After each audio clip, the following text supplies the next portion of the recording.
Bueno, buenos días, Edith, y todos los alumnos que estamos hoy día de hoy en clase.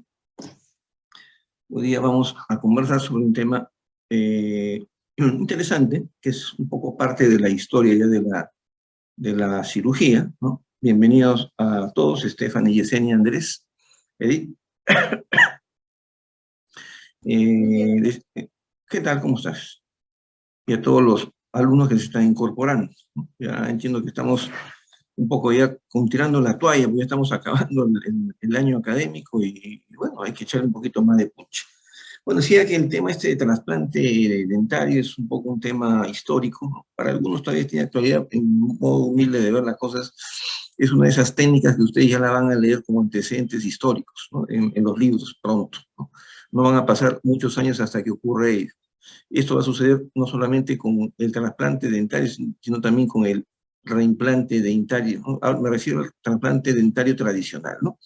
Es decir, aquel diente, ¿no? Aquel pieza que estando en boca, sirve, en este caso la tercera molar, sirve para reemplazar al segundo o primer molar que ha sido extraído, ¿no? Porque en el futuro no sé cuántos años pasen, cuántas décadas pasen, si lo llegaré a ver o no. El asunto es de que va a llegar un día en que sus pacientes les pidan a ustedes que por favor le coloquen el diente que le falte y no se van a estar refiriendo a colocarle un implante dental, no se están, van a estar refiriendo que van a tener que darles ustedes una receta para que el paciente vaya pues al banco de cordón umbilical, ¿no? Donde está almacenado o congelado el cordón umbilical del paciente cuando nació, y de ahí extraigan las células madre y hagan un cultivo de células madre para poderle crear ese diente que le falta al paciente. Estoy soñando un poco ahora, pero esas locuras del día de hoy son las realidades del mañana. Entonces, la implantología dental como tal desaparecerá también, entonces es parte de todo un proceso histórico que tarde o temprano va a ocurrir. Pues bien, acá hay una técnica que ustedes la habrán escuchado por ahí, que se llama el trasplante dentario, ¿no? El trasplante dentario se puede realizar bueno, se hace realmente de una persona a otra. No se hace de un animal, de una especie humana a otra, aunque había antecedentes históricos, ¿no?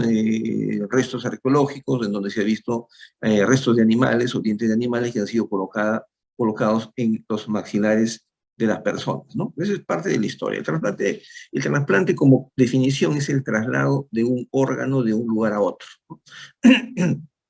Pues el traslado de un tejido se llama injerto, y el traslado de un órgano se llama trasplante. En este caso, el órgano dentario, el folículo dental en su conjunto, o el diente en su conjunto, un órgano dental, que va a ser trasladado o va a ser transportado del lugar donde se encuentra originalmente a otro lugar, ¿no? Hasta hace unos 60 años, 70 años, no me dejo mentir, ustedes vayan a la facultad, ¿no? Cuando la abran, vayan a la biblioteca y busquen los libros de cirugía antigua. Ahí van, cuando hablan de trasplante dentario se refiere a que un canino superior o un incisivo estaba fuera de su lugar o tuvo que ser extraído o lo perdió y le colocaban pues un premolar en lugar del incisivo central y después lo tallaban. O sea, todas esas cosas han habido, pero ya cuando aparece la ortodoncia todo eso desaparece. Entonces es mucho más sencillo mover el diente desde la posición anómala en que se encuentra y direccionarlo hacia su posición original. Por eso que ese trasplante original que se hacía de cualquier diente a cualquier lugar de la boca ya como concepto desapareció, ¿no? Solamente nos quedamos ahora con el traslado del tercer molar inferior para reemplazar al segundo o al primer molar inferior, nada más que para eso. Por ahí todavía vamos a escuchar algún profesional, ¿no? O que es muy antiguo, o que es hijo de algún dentista antiguo que todavía conserva los casos de su papá, que los proyecta, que los expone, ¿no? Y que nos dice que eso es maravilloso, pero la verdad es que el trasplante dentario no tiene muchos años de vida, ¿no? Ahora vamos a ver algunos casos en los cuales ha habido éxito, en otros casos no ha habido éxito, y cuando hablamos de éxito es de 2 años, 3 años, 10 años, 12 años, tarde o temprano se pierde el diente, ¿no? Y una de las críticas que se le hace es que cuando se pierde el diente también se pierde una cantidad significativa de hueso. Entonces, en estos tiempos en que estamos hablando ya de implantes dentales, no nos conviene perder hueso. Por eso, esa es la razón por la cual los trasplantes y los reimplantes dentarios vienen siendo cada día más cuestionados, ¿no? Entonces, en este caso estamos hablando de trasladar la pieza dentaria de un lugar a otro. Históricamente ha habido trasplante de dientes de un animal a otro. Alguien dirá, ¿y me van a poner dientes de tiburón, me van a poner dientes de cocodrilo? No. Históricamente, ¿cómo se llama? El trasplante de dientes se realizó o se realizaba de una persona a otra, ¿no? O sea, de una persona diferente de una especie a otra. Lógicamente ustedes dirán, pero no había rechazo, sí, se había rechazo, ¿no? Pero una costumbre, por ejemplo, durante la Edad Media y durante la Edad Moderna de nuestra historia, que los famosos sacamuelas, ¿no? Los sacamuelas eran personajes de cierto poder económico, porque lo que hacían no era ir de pueblo en pueblo para extraer los dientes cariados, un mal estado por el tema de la salud bucal de la población, no. Ellos iban de pueblo en pueblo, también hacían eso, pero iban de pueblo en pueblo para extraer los dientes buenos, ¿no? Buenos, bonitos, de la zona anterosuperior, sobre todo de las personas pobres, para luego vendérsela a los ricos, ¿no? Es decir, les traían el diente a una persona, los dientes incisivos, ¿no? Vamos a pensar, no sé, a los incisivos superiores de Edith, ¿no? De Stefan, de Yesenia, dientes bonitos se les extraían y luego se lo vendían, iban al castillo, ¿no? Para vendérselo a la realeza y colocarle los dientes que le habían extraído a Andrés, a Ángelo, a Stefan, y qué sé yo, que los vendían por algunas monedas de oro, ¿no? Esa es parte de la historia, ¿no? Ese es en todo caso un trasplante, un alotrasplante, es decir, el trasplante de un sujeto a otro. Después empezó la época científica del trasplante, eso, un trabajo del doctor Hunter, ¿no? John Hunter, ese ya fue en la Edad Moderna, 1700 y algo más, en el cual Hunter lo que hace es tomar el diente, extraer el germen dentario de una persona y colocarlo, insertarlo, trasplantarlo en la cresta de un pollo, ¿no? Ese fue el trabajo histórico de Hunter. Y luego el pollito creció, el germen dentario quedó fijo en la cresta del pollo, el pollo se convirtió en gallo y el gallo finalmente andaba por ahí con su diente, ¿no? No se formó toda la raíz, se formó solamente una parte de la corona, ¿no? Y después ya ese trabajo histórico, o sea, el gallito terminó siendo disecado, ¿no? Lo sacrificaron, lo disecaron, y la muestra histórica de ese gallito está pues en el Museo de París, ¿no? Es más, en el libro de Andresen, en un libro tradicional de odontopediatría que se llama Traumatismos dentoalveolares de Andresen, en una de las primeras páginas aparece la foto del gallo del Museo de París, ¿no? Que fue el trabajo original de Hunter, ¿no? Lo que hizo Hunter fue demostrar que efectivamente si trasladamos un órgano completo como es el órgano dental, este podía, según sus palabras, podía aprender, podía fijarse en los tejidos de cualquier otra especie o animal, ¿no? Pero después, ¿no? Después ya no ha habido eso, ¿no? Acá, por ejemplo, vemos el traslado de una pieza número 4.8 al lugar de una pieza número 3.6, ¿no? Un paciente que operamos en la Universidad Villarreal en el año 96, porque también hemos tenido experiencias sobre esto, ¿no? Ya con el tiempo uno se ha desencantado de estas cosas, lo ha dejado pues de lado, por las razones que les he expuesto y que les voy a explicar minutos después. Ahí está, esta es una pintura, ¿no? De Jean Vitor, él vivió entre 1620 y 1676, y él pintó un cuadro. El cuadro se llama El Sacamuelas, ¿no? Y un día en el mercado, ¿qué se ve? Los sacamuelas, ¿no? Y los sacamuelas pues, no eran personas pues, reconocidas, queridas por el pueblo, ¿no? La figura del sacamuelas, que es la figura del cirujano tradicional, no el médico, sino el cirujano tradicional, este, fue grabada, ¿no? Fue grabada así, históricamente en una foto. Históricamente el cirujano ha sido despreciado, ¿no? Por su trabajo sobre el cuerpo humano, yendo en contra de los principios de la iglesia tradicional, y por otro lado el médico, ¿no? El médico ha sido respetado durante toda su trayectoria, durante toda su existencia, ¿no? Porque ha habido médicos y cirujanos. Y recién durante el noveno o décimo año del gobierno de Napoleón Bonaparte en París, es que la Universidad de París otorga por primera vez en la historia un título de médico cirujano, es decir, une a lo mejor de la cirugía y lo mejor de la medicina, ¿no? Pero previo a eso, estamos hablando, el grabado que vemos, la pintura que vemos, muestra pues a los sacamuelas que han puesto pues su toldo, qué sé yo, ¿no? Y simplemente están haciendo el acto de extraerle los dientes a las personas, ¿no? Como digo, en algunos casos estarían los dientes que no le servían, es un beneficio para el paciente, como sería ahora, y por eso lógicamente cobraban, y eso está muy bien, pero en otros casos les traían los dientes bonitos, buenos, en buen estado a los pobres para luego vendérselo a los ricos, ¿no? Y eso está descrito también en el libro de Los Miserables, la novela de Los Miserables de Víctor Hugo, si ustedes la han leído o han visto la película, en la película no está, no esa parte, ¿no? En donde uno de los personajes principal, que es la Fantina, ¿no? Al tener un hijo a quien criar y no poder tener dinero en una época donde las mujeres eran apedreadas, si eran, ¿cómo se dice?, eran madres solteras, ¿no? Ella pues recibe el apoyo del personaje principal, Jean Valjean, quien la acoge en su casa, pero antes, una mujer orgullosa, antes de recibir dinero de Jean Valjean, ella decide pues primero vender su pelo, su cabello, sus trenzas, ¿no? Y al ver que no le alcanza para criar a su hijo, decide vender sus dientes por 2 luces de oro, ¿no? El objetivo, lo que no quería era terminar vendiendo su cuerpo, digamos, ¿no? Porque eso es lo que expresa Víctor Hugo en la novela de Los Miserables. Entonces lo que hace la Fantina es vender sus 2 incisivos superiores por 2 luces de oro, ¿no? ¿Por qué lo vende por 2 luces de oro? Porque sus dientes iban a ser vendidos después a los ricos, ¿no? Esa es la realeza. Esa es la historia, eso no podemos negar, ¿no? Pero ese es el principio o los antecedentes históricos del trasplante dentario. Acá nomás en el Perú, en la cultura chancay, hay múltiples restos, ¿no? Ustedes se van acá al norte de Chancay y van a encontrar en el museo restos de maxilares con dientes coloreados, ¿no?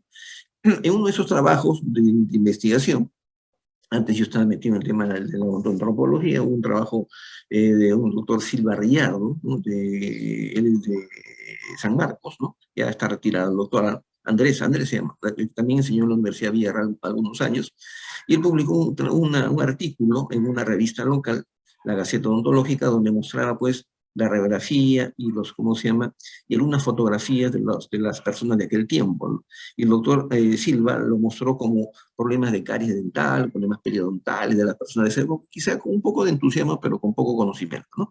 El hecho es que si yo recogí una de las fotografías que él muestra en su trabajo, en su artículo, y vemos que en la radiografía, la raíz de los dientes la forma de la raíz de los dientes no coincide con la forma del alvéolo dentario, ¿no?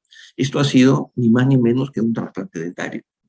En algunos casos con éxito, en otros casos sin éxito, ¿no? Porque este diente debe haberse perdido en el tiempo y el paciente murió pues en ese interín. El asunto es que este es un antecedente histórico de un trasplante, ¿no?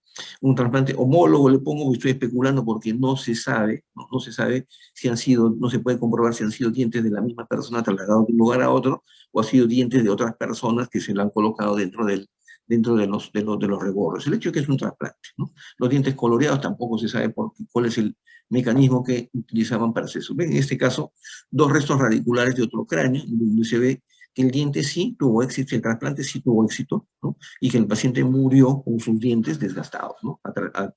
Abrasionados en este caso, ¿no?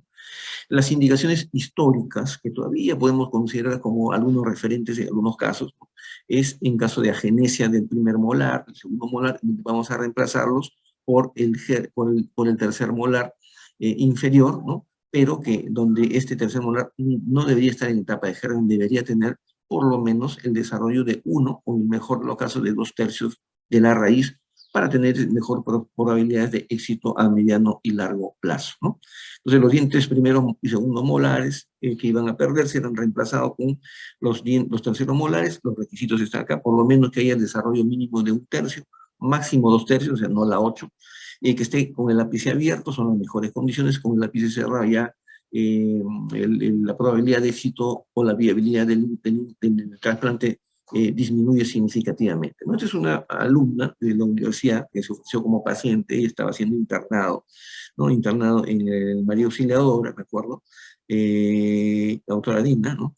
Es muy entusiasta, número 1 de su promoción, palmas universitarias de nuestra universidad, la doctora Dina Vilches.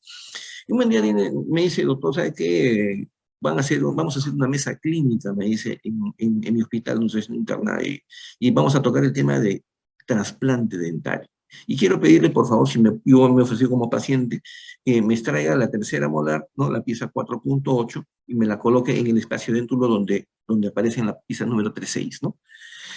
En ese tiempo, no, año 96, todavía nosotros no hacíamos implantes, pocos, era uno o dos los que hacían implantes en el Perú. En ese tiempo recién nos estábamos capacitando con un grupo de profesores que había venido de Estados Unidos, me acuerdo, y de Alemania, que venían a nuestra facultad. Esa era una cosa común. Entonces le digo, mejor te ponemos un implante. No, me dice, porque es muy caro. Y efectivamente, en ese entonces, ponerse un implante costaba pues como $800 solamente el implante, ¿no? Es una locura. Entonces me dice, ya, hágame, me dice el trasplante, y me graba, me toma fotos, eso lo vamos a presentar en la mesa. Ya, acepté, ¿no? Y con bastante duda, porque uno de los requisitos, digamos, no indispensable, pero se recomienda, es que haya un alveolo en el lecho receptor, y acá no hay, acá hay que crearlo, ¿no? Entonces, con todas esas consideraciones, dije, Dina, ojalá que salga bien, pero las posibilidades de que salgan mal son mayores que las que aquellas que salgan bien. Se le hizo la cirugía de tercer molar, como cualquier cirugía, se extrajo el tercer molar sin tocar la raíz, ¿no? Y luego hicimos la sutura, ¿no? Lógicamente el diente lo colocamos, no teníamos solución tamponada de Hank, ¿no? Es una de las soluciones enriquecidas con proteínas, ¿no? Cuando teníamos laboratorio en la universidad que lo pudiera preparar, entonces lo coloqué solamente en una solución de cloruro de sodio durante unos minutos, mientras íbamos creando el escenario en el otro lado de la mandíbula para hacerle, para fabricarle, para crearle el alveolo dental. Entonces vemos que acá he hecho se llama una técnica del split, ¿no? Se fractura la tabla vestibular para crear el falso alveolo. No se puede romper las dos tablas, una tabla tiene que quedar fija, entonces la lingual está quedando al medio, lo que significa que el diente al momento de ser colocado, como se ve acá, está quedando vestibularizado. Literalmente lo solté, ¿no? Lo solté, le puse su tabla, lo suturé, no le puse tornillo de fijación, en ese tiempo no conocíamos la técnica de injertos en bloque, y nos encomendamos pues al mejor, al santo patrón de la vida real, ¿no? Entonces, eso fue lo que pasó, ¿no? Ahí está la fotografía de la panorámica posterior. El diente prendió, se fijó, ¿no? De ahí yo no supe más de la autora. Después de 11 años, 12 años, me encontré con ella y le digo, Irina, ¿cómo está tu diente? Le digo, el que hicimos trasplante. Acá está, me hizo, abrió la boca. Y efectivamente está el primer molar, ¿no? La pieza 4.6, que era 3.6, perdón, que era originalmente la 4.8, la tercera molar del lado contrario. Acá está, me dice, pero le digo, yo te la puse en una posición vestibular, ¿cómo es que ahora está bien posicionada? Ah, me dijo, porque esperé como 2 años, ¿no? Y después de 2 años, yo con mi amiga nos metimos un curso de ortodoncia y yo me ofrecí como paciente, ella fue mi paciente y yo fui su paciente en ese curso de posgrado, y como parte del tratamiento el doctor tuvo la paciencia, ¿no? De ir colocando el diente en su lugar. Así que sí, me he mantenido durante 11 años, 11 años y medio. ¿Y cómo está la raíz? ¿Cómo estará? Ya me dice, me voy a tomar una fotografía periapical y se la paso. En ese entonces hablamos del correo electrónico, no existía WhatsApp, ¿no? Acá está la radiografía periapical después de casi 12 años, ¿no? Demoró un poquito en mandarme la radiografía, donde yo no sé qué concepto aplicar, ¿no? Es decir, si desde el punto de vista que el diente lo ha utilizado durante 12 años, sería un éxito. Si lo veo desde el punto de la formación de la raíz, yo digo que es un fracaso, ¿no?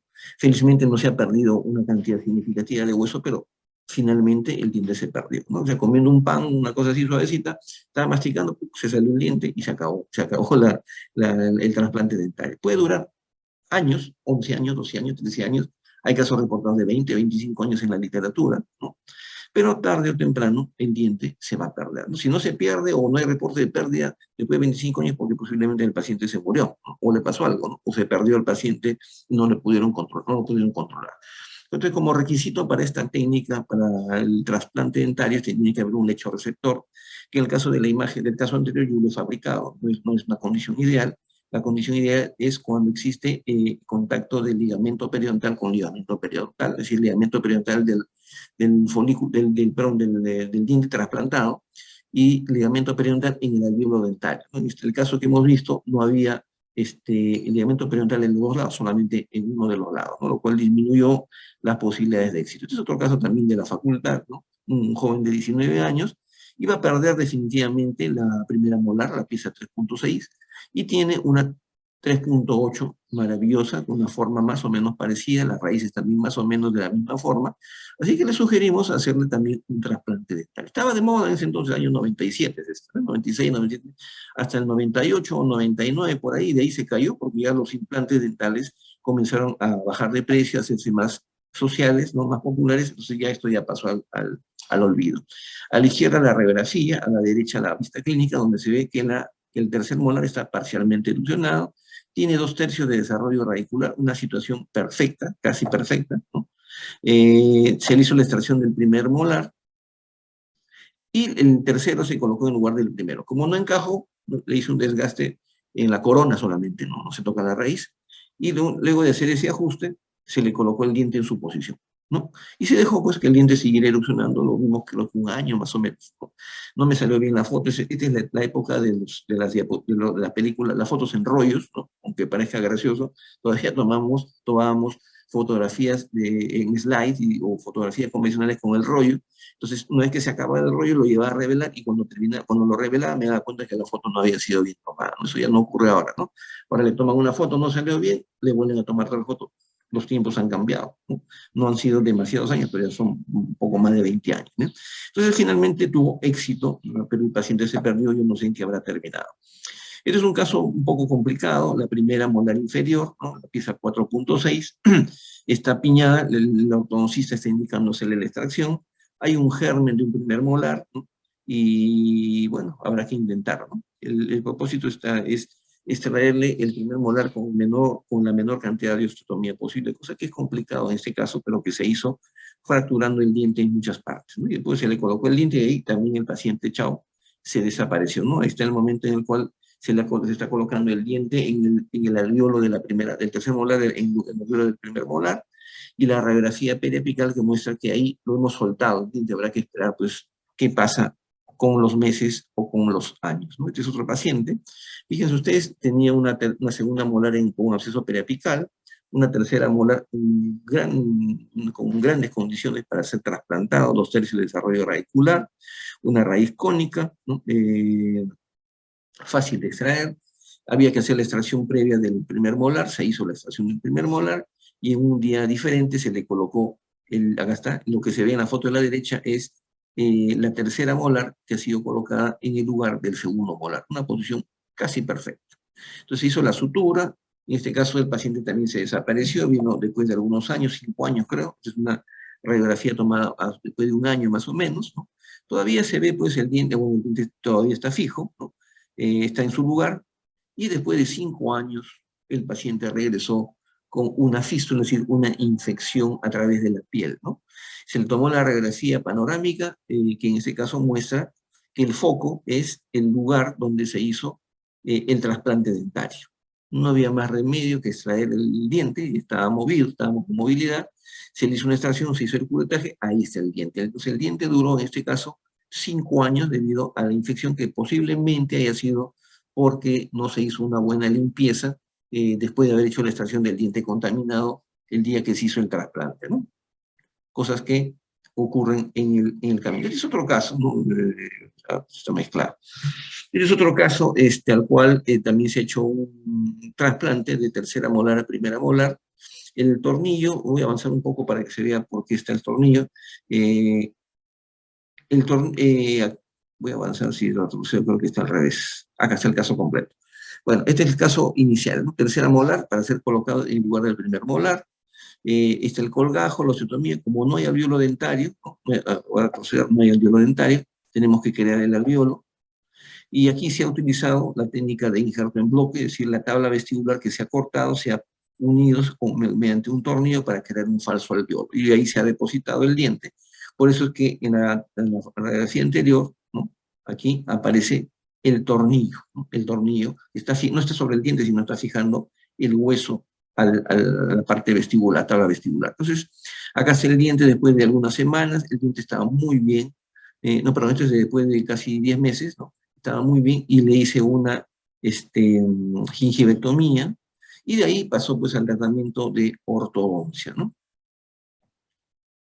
Esta es la parte intermedia, acá se le estoy alterando el tornillo, ya desapareció, en este caso la imagen radiolúcida alrededor del diente, quiere decir que el diente no está infectado, se ha fijado el diente y hay que esperar que el tiempo haga su trabajo, ¿no? También aquí yo le perdí el rastro, el paciente se perdió, ya no lo volví a ver, ¿no? Vino creo después de años ya con el diente prácticamente en la mano, no se hizo tratamiento de ortodoncia, no se hizo nada, ¿no? Este es otro chico que tenía pocos años, no me acuerdo si 10 o 11 años, fíjense ustedes en el tercer cuadrante, aquí se observa un primer molar, un segundo molar y un tercer molar, los tres están retenidos, ¿no? Entonces era la oportunidad, ¿no? Consultamos en ese entonces con el jefe de ortodoncia, que en paz descanse, el doctor Max Vargas, en la facultad, no sé, era en 1999, no se hacía ortodoncia en la facultad, el paciente no tenía recursos, entonces dije, nos dio un poco de pena no hacer nada, entonces le ofrecimos al papá, o a la mamá fue, y extraerle el primer molar y el segundo molar, extraerlo y colocarlo en el lugar del primero, pero más arriba, ¿no? La pregunta es, ¿y por qué no extraemos el primero y lo ponemos más arriba? Porque como usted la pieza cerrado, la posibilidad de que se fije el diente reimplantado es muy pobre, ¿no? Entonces le ofrecimos eso, extraerle la primera y colocarle el segundo molar en su lugar, ¿no? Para esto el paciente todavía lo pensó algún tiempo, ¿no? Pasó como un año y después de un año vino recién para hacerse el trasplante. Acá está acá está, ¿no? Y en la izquierda el P, a la derecha el post. Le hemos extraído el primer molar y el segundo molar lo hemos colocado en el lugar del segundo. Tuvo éxito, estuvo el diente durante 2 meses y medio, casi 3 meses, y un buen día vino el papá, ¿no? El niño vino con el papá. ¿Por qué? Porque había que continuar esto con un tratamiento de ortodoncia, por lo menos dejarlo ahí. Pero vino con el papá, que nos recién nos enteramos que había estado en pleitos, ¿no? Problemas familiares con la mamá, y lo que la mamá había dicho que estaba bien, el papá no quería, porque decía cómo iba a gastar dinero en hacerse ese tratamiento, que él no tenía dinero, hacer un escándalo, ¿no? Entonces, para que, por el bien del niño, mucho me acuerdo, bastante me acuerdo, le ofrecí incluso que nosotros le íbamos a proporcionar el material, que él no iba a gastar nada, lo único que íbamos a necesitar era que al niño lo trajera pues, una vez al mes para el tratamiento de ortodoncia, que para eso estaban los profesores de ortodoncia que van a hacer el seguimiento. El señor se encaprichó, simplemente su nivel sociocultural y simplemente, no sé, ya son temas personales, y dijo, no, yo quiero que le extraigan el diente, y sobre la opinión del papá, uno no puede ir, ¿no? Después vino la mamá llorando y dijo, bueno, todo mi esposo dice así, extráigalo. Pero le digo, pero por lo menos déjelo ahí, no va a pasar. Si lo deja ahí, no va a pasar nada. No, extráigalo. Mi esposo quiere que lo extraiga. Y tuve que extraer el diente. Y el momento de extraer el diente, después de algunos meses, la sensación, la dificultad para extraer el diente fue exactamente igual a la de cualquier diente normal. Es decir, el futuro de ese diente trasplantado era bastante bueno en los próximos años. Pero son cosas anecdóticas que a veces influyen en el resultado del tratamiento. Entonces hemos visto algunos pacientes en los cuales ha tenido éxito corto, éxito mediano, éxito a largo plazo, 11, 12 años, un trasplante. Como repito, en la literatura hay casos de más de 20 años de éxito, pero eso no quiere decir que esto sea un tratamiento, ¿cómo se llama? Hay una palabra, predecible, ¿no? Predecible en alto porcentaje. Esa es una de las razones por las cuales la predictibilidad de colocar un implante dental es mucho mayor, tiene más del 99% de posibilidades de tener éxito, ¿no? Frente a un porcentaje pues, que ni siquiera se sabe cuál es el porcentaje de éxito de un trasplante dentario, ha hecho que esta técnica haya caído en desuso, ¿no? Si ustedes lo ven por ahí, como repito, o es un doctor muy antiguo, más antiguo que yo, mucho más antiguo que yo, o es el familiar, el hijo, el sobrino, no sé, de algún dentista antiguo que ha tenido la suerte de poder recibir como herencia algunas diapositivas de los casos de algún familiar, ¿no? De un tío, de un papá, qué sé yo. Pero más allá de ahí, la verdad que es un poco complicado afirmar que el trasplante dental es mejor que el implante dental actualmente, ¿no? Definitivamente el implante dental es muy superior, el implante dental es para toda la vida. Por eso es que con el tiempo esta técnica ya la van a encontrar ustedes solamente en los libros como un antecedente histórico, o se van a acordar del doctor Botetano, que alguna vez les hizo una clase por ahí de trasplante dentario, pero ¿no? Que buscan incluso la literatura, es muy poca la información actualmente. Anteriormente sí había bastante información, ahora ya ni siquiera se preocupan en publicar eso porque ni lo hacen. Entonces, como conclusión general, los trasplantes dentarios todavía siguen siendo un poco porcentaje una alternativa, ¿no? Para, sobre todo en aquellos lugares, con aquellas personas que no tienen posibilidades económicas de ponerse un implante dental, ¿no? Que es necesario considerar que el alvéolo dentario de la zona receptora coincida con la forma del diente que va a recepcionar, que el diente que se va a colocar, que se va a trasplantar tenga por lo menos 1/3 de desarrollo radicular y como máximo 2/3 para que pueda fijarse, ¿no? Y además que el diente esté fuera de contacto, fuera de oclusión durante las primeras 3 o 4 semanas, que es el tiempo necesario que exige la naturaleza para fijar un diente trasplantado o un diente reimplantado, ¿no? Y como hemos visto, se debe contar con la colaboración del paciente y de su familia, ¿no? El abuelito que aparece acá con ropa moderna es porque esto se trata de una técnica muy antigua que en algún momento, que todavía se está mimetizando con las técnicas actuales, pero nadie puede negar que esta es una técnica que va a pasar a la historia, ¿no? Como trasplante, como autotrasplante, ¿no? Pero porque después seguramente en el tiempo, que es otro tema completamente diferente, es que el cultivo de las células madre o células mesenquimales va a dar lugar en alguna oportunidad para que se creen, para que se formen, ¿no? Para que se cultiven, sería el término, dientes a partir de células madre del mismo paciente. De hecho, ya en Japón hace más de 10 años que lo vienen haciendo, pero lo vienen haciendo con éxito relativo porque llegan a formar dientes, pero los dientes todavía son amorfos, ¿no? Porque el diente tiene una particularidad, es un órgano súper especializado. Cuanto más especializado es el órgano, es más difícil y está compuesto, es un órgano que está compuesto por diferentes tejidos, ¿no? De tal manera que es muy difícil, ¿no? Debe ser muy difícil para la ciencia, para la tecnología, poder todavía reproducir un diente de la forma exacta, pero que no nos quede duda que en algún momento, ustedes seguramente lo llegarán a ver, va a ser muy bonito, que ocurra esa situación. Pero, como me decía un profesor en la universidad, hace casi 40 años, me decía doctor, perdón, nos decía a nosotros chicos, en un futuro en la universidad ya no se va a enseñar seguramente prótesis total, prótesis fija, prótesis removible, van a aparecer seguramente personas, van a comprar los dientes y los van a colocar en su lugar, los van a reemplazar. No sé, él sin saber estaba refiriéndose a lo que en el futuro fue inevitablemente los implantes dentales, ¿no? Pero no es un órgano, sino es un material lineal. Pero en el futuro va a ocurrir seguramente que la ciencia va a avanzar y va a poder reproducir a partir de células madres, a partir de células mesenquimales, un órgano dental. Y le digo esto porque por ahí he escuchado una conferencia de un doctor conocido que cuando habla de trasplante dentario confunde al auditorio y les mezcla las células madre con el trasplante tradicional. Y dice que él hace uso de células madres para trasplantar dientes. No es así, ¿no? Todavía no existe esa tecnología, o por lo menos no es de uso cotidiano, ¿no? El uso de esa tecnología. Y se está refiriendo solamente al trasplante dentario tradicional que les he explicado, que les he mostrado algunos casos. Hoy día vamos a terminar temprano, porque no es un tema largo, ¿no? Es un tema corto, donde estamos en el borderline, es decir, eso es un tema que igual que el reimplante dentario, igual como ocurrió, por ejemplo, con la profundización de surco, es una técnica que ya es parte del pasado, ya no nos interesa a nosotros profundizar el surco para que la prótesis total tenga mayor retención, ahora colocamos implantes dentales. Entonces ahí hay una técnica que ya nos enseña, que es la técnica de profundización de surco o vestibuloplastía, ¿no? También hay una técnica que ya va a ser en algún momento parte del pasado, que estoy refiriendo ¿cómo se llama? A la apicectomía. Cada vez se hace menos apicectomía, quienes lo hacen de manera cotidiana, en realidad no están haciendo una buena indicación, porque también es una técnica que en algún momento va a ser superada o mejorada, cambiada o de repente superada, ¿no? Pero eso todavía está un poco más lejos en el caso de la apicectomía. En el caso ¿cómo se llama?, del trasplante dentario, sí es una cosa mucho, pero mucho más cercana, ¿no? Y si me hace recordarse algunos años, no me acuerdo, año 2008, 2009, hablé con el doctor Plinio Gómez, él es un amigo mío, ¿no?, de muchos años. Él es uno de los rehabilitadores más reconocidos ahorita en el Perú, ¿no? Él está como presidente de la Sociedad de Prótesis en ese entonces. Le digo, Plinio, digo, tengo un trabajo para presentar, le digo, quiero presentar el Congreso de la Sociedad de Prótesis. ¿No? Y me estaba refiriendo a los implantes dentales, ¿no?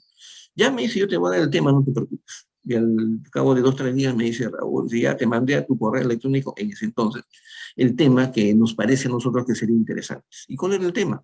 Historia de la cirugía transprotésica. Entonces le digo, oye, Plinio, le digo, tan viejito no estoy y no creo que haber vivido tanto, le digo, como para poder hablar sobre eso. No, me dice, es el tema, me dice. Entonces comencé a hacer una revisión de la literatura y de las cosas que había venido haciendo antes y que ya no hacía, y me di cuenta que habían cosas que efectivamente yo ya no hacía, o ya no se hacía. Una de ellas era la profundización de surco o vestibuloplastía, la otra que estaba en camino, inevitable, que era el reimplante o dental, otro el trasplante dental, otro que es el, ¿cómo se llama?, que es ¿cómo se llama?, el reimplante de dientes tratados o endodónticamente, ¿no? Antes, cuando había un segundo molar en mal estado y ya no había posibilidad de hacer la apicectomía, que hacíamos, nos traíamos, le hacíamos la pisectomía fuera de la boca y lo volvíamos a colocar. Entonces el diente vivía, pues, para contar pacientes, no sé, algunos meses en el mejor de los casos, ¿no? Y finalmente fracasar. Son técnicas que son parte del pasado, ¿no? Y que a veces con el día a día, con la rapidez de las cosas que se van sucediendo, perdón, uno no se da cuenta, ¿no? Yo recuerdo, por ejemplo, la primera computadora que compré, no se vayan a reír, menos mal que están con la cámara apagada. La primera computadora que compré fue no, ni siquiera fue Pentium, fue una compa que tenía una memoria de 2 gigas. Imagínense, ahora 2 gigas no lo tiene ni el UCD. Nadie compra un CD de 2 gigas, ¿no? Esa era la computadora que apareció en el año 1999, 2000 aquí en el Perú, ¿no? Y que para nosotros era lo máximo, que tenía una computadora con un disco duro de 3 gigas, era lo máximo. Ahora no es nada, ¿no? Definitivamente. Son cosas que, como repito, van cambiando. Para ustedes que son jóvenes, son promedio entre 19, entre 20 y 22 años que tienen ustedes, si era pues una cosa de chiste, cuando ustedes nacieron ya no había esas cosas, ¿no? De la manera que eso es importante darse cuenta que va cambiando continuamente.